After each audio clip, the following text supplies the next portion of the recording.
This past week in class, we've been working on Chapter 3. And last week's Chapter 3 was over scientific measurement. In Section 1, I personally learned how to use and express measurements correctly. When writing down measurements for labs and whatnot, in some cases, it will be about accuracy and precision, and you'll find out if doing a lab incorrectly, you may find percentage errors that occur.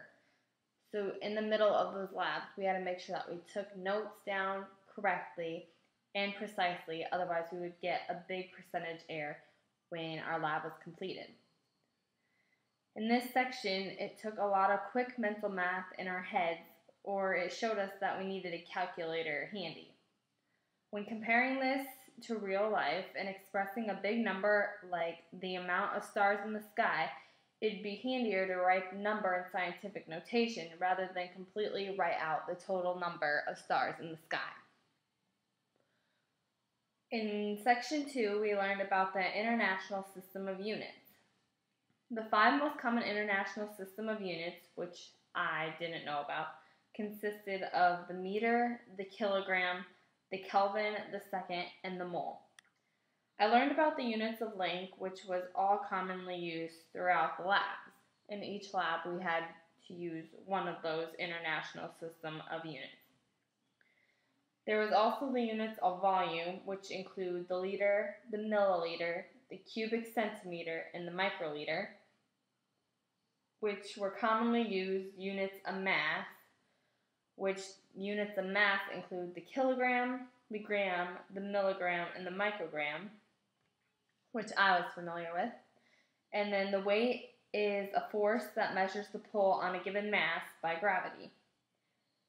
The units of temperature used are the degree, Celsius, and the Kelvin, which we are very familiar with the Celsius and not so much the Kelvin.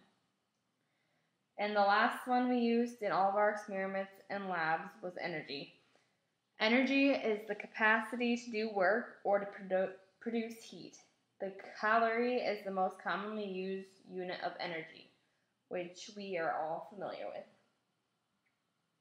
With Section 3, it just showed and explained more of how to convert a problem when in the middle of a lab. And if we were to get stuck with, let's say, converting over grams and units, this is where the conversion factors came in handy.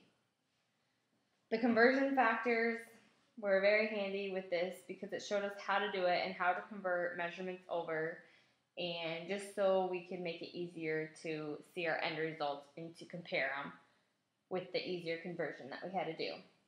It takes a lot of thinking and calculations with this unit, which is not my strong point, but when we worked together, it was easier to find the answers and to compare everything.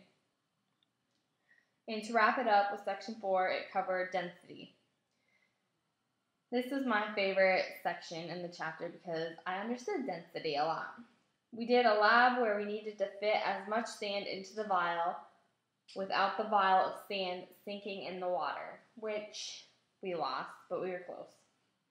And with this beforehand, we had to determine our density, which is the ratio of the mass of an object to its volume. So we had to estimate how much sand we could fit into the vial without the vial completely sinking and losing, which we didn't lose because we got it to sink, but other classmates got more density than us.